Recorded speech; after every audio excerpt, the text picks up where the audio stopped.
샬롬, 이동춘 목사입니다. 오늘도 여러분의 삶이 주님의 평안으로 가득하시길 기원하며 하나님의 말씀을 나누겠습니다.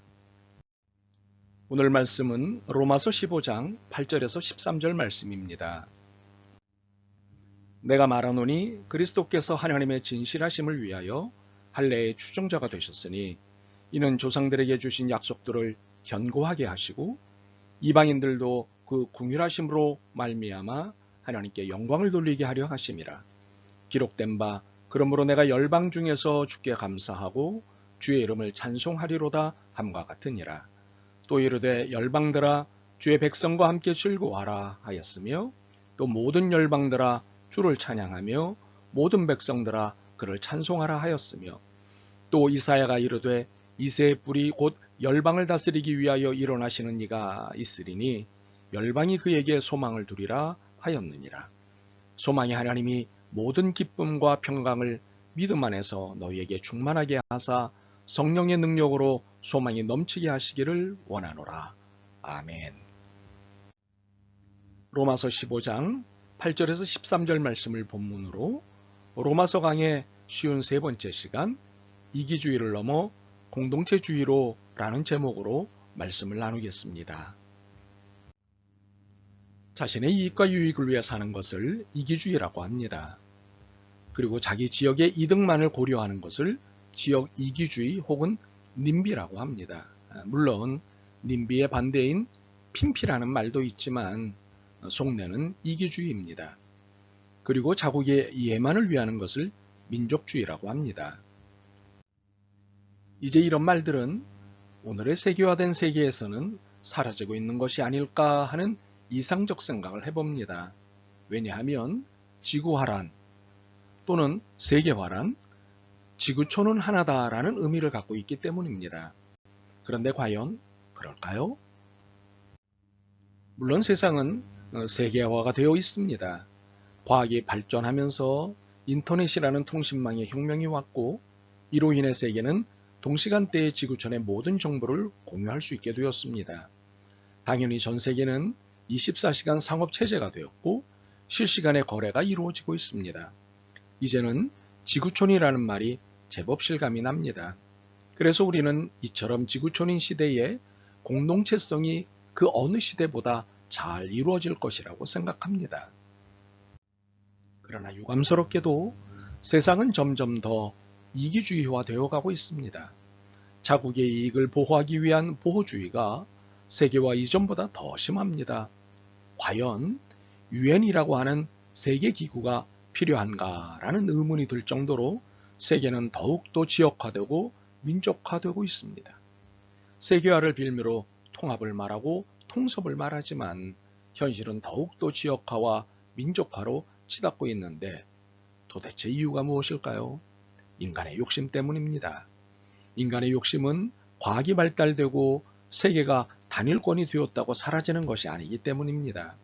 오히려 가지면 가질수록 인간의 욕심은 더 커져만 갑니다. 이것이 욕심의 속성입니다. 에덴 동산에서 인간의 타락 이후 인간의 역사는 탐욕의 역사였습니다. 아담과 하와는 하나님이 금하신 것을 갖고 싶은 욕망에 사로잡혔습니다. 인간들은 신할 광야에 모여서 자신들의 명성을 널리 알리고 싶은 욕망에 사로잡혔습니다. 이후 인간은 화폐를 발명했고 시장을 개발했으며 자본의 논리를 발전시켰습니다. 이것은 철저하게 인간의 욕망을 채우고자 하는 행위입니다. 그러나 인간의 욕망은 만족을 모르기 때문에 계속해서 욕망을 키워갈 뿐입니다. 이러한 인간의 무한한 욕망으로는 어떠한 형편에서도 이기주의를 잠재울 수 없는 것입니다. 그래서 세계가 더욱더 하나가 되어도 이기주의는 여전할 것이며 오히려 더욱 극심해질 것입니다. 그렇다고 이러한 이기주의에 무기력하게 손을 놓을 수밖에 없을까요? 성경은 이러한 이기주의 현상에 대해 어떤 말씀을 하시는지 본문 8절과 9절을 보겠습니다. 내가 말하노니 그리스도께서 하나님의 진실하심을 위하여 할례의 추종자가 되셨으니 이는 조상들에게 주신 약속들을 견고하게 하시고 이방인들도 그 긍휼하심으로 말미암아 하나님께 영광을 돌리게 하려 하심이라. 기록된 바 그러므로 내가 열방 중에서 주께 감사하고 주의 이름을 찬송하리로다 함과 같으니라. 8절과 9절에서 보여주시는 이기주의 문제에 대한 답은 그리스도라는 것입니다. 그리스도께서는 할례자들인 이스라엘을 위해 이 땅에 오셨습니다. 그리고 무할례자들인 이방인 즉 열방을 위해서도 이 땅에 오셨습니다. 이 사실이 의미하는 바가 무엇일까요? 그리스도께서 이 땅에 모두를 위해 오셨다는 것인데 이것은 이기주의의 태도와 행동이 아니신 것입니다. 할례자는 무할례자를 무시하고 무할례자는 할례자를 무시하는 행위는 이기주의의 한 모습입니다. 할례자는 할례자끼리 무할례자는 무할례자끼리 지내자는 것은 이기주의의 전형적인 모습입니다. 바로 이러한 이기주의를 넘어선 모습을 보여주신 분이 그리스도이십니다. 너와 나라는 개별의 개념이 아닌 우리라는 공동의 개념으로 삶의 태도를 승화시켜 주신 분이 그리스도이십니다. 우리는 10절에서 이 공동의 개념을 만나게 됩니다. 열방들아 주의 백성과 함께 즐거워하라. 여기서 열방은 이방인입니다. 무할례자입니다. 이들과 주의 백성인 할례자 이스라엘이 함께 지냅니다. 너, 나가 아닌 우리라는 공동체로 함께 즐거워하는 것입니다. 이것은 진작부터 하나님이 원하셨던 것이고 그리스도께서 성취하신 것입니다. 바로 여기서부터 인간의 욕망에 근거한 이기주의의 문제는 풀어집니다. 12절을 봅니다. 이새의 뿔이 곧 열방을 다스리기 위하여 일어나시는 이가 있으리니 열방이 그에게 소망을 두리라. 인간의 욕망에서 탄생한 이기주의 때문에 인간이 망하고 있다는 사실을 우리는 너무나 잘 알고 있습니다. 그래서 이기주의를 극복하기 위해서 애를 씁니다. 그러나 인간으로서는 이 문제를 해결할 수 없습니다. 이기주의로 얽혀져 있는 인간끼리 무슨 해결책을 가질 수 있겠습니까? 이것은 삼척동자도 알 수 있는 일입니다. 그러므로 해결책은 그리스도께 소망을 둘 수밖에 없습니다. 우리는 12절에서 열방을 다스리시는 그리스도를 봅니다. 열방을 다스린다는 것은 그리스도가 온 세상의 주인이시고 통치자이심을 말하는 것입니다. 보시다시피 주님이신 그리스도께서는 이기주의를 취하지 않으셨습니다. 그렇다면 이기주의를 극복하고 싶어하는 우리에게 답은 어디서 나오며 소망은 어디서 나올 수 있겠습니까? 그리스도이십니다. 그런데 유념해야 할 것이 있습니다. 그것은 공동체에 대한 착각입니다. 예를 들면 가족과 친지를 잘 챙기는 것으로 공동체주의를 이해하는 경우입니다.